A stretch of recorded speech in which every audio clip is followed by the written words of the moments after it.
KYC, know your customer, to translate. Know your customer. Yes. What is exactly KYC? Yes. So indeed, I think the term we in the financial sector we use the abbreviation KYC on a daily basis, and I think it stands for Know Your Customer. Outside the banking sector, it's probably little known.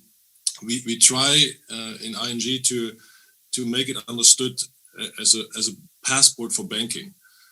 So I think it's the easiest way to compare it with. So if you want to travel, you need an identification document, best a passport.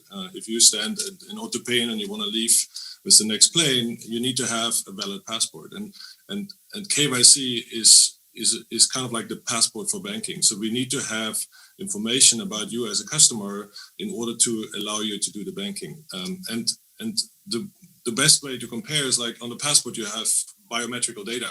Yeah, there's your eye color, there's your height, in order to be identified.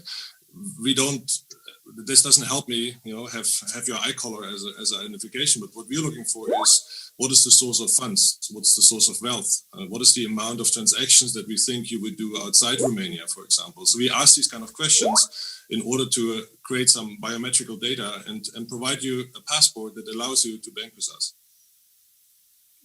So it's important, and I retain this information that it's a passport, and we needed a valid one. So what are the main challenges for the banks to implement it? Yeah, so the reason for us is obviously to get information about the customer in order to determine whether the transaction that is currently happening in the customer account is legit. Because it could be that somebody else has taken over the account, so we want to protect the customer from a fraudster acting and taking the money away. But also we want to prevent that money is taken away from is washed into the system, and so hence we have to put a lot of processes in place. And the way I like you to picture it is a bit like a triangle.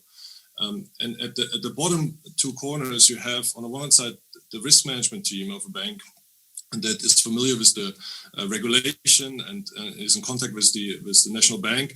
And there's a lot about effectiveness. So we're saying, okay, we need to have these things in place in order to be sure that whatever is happening in the customer's account is legit.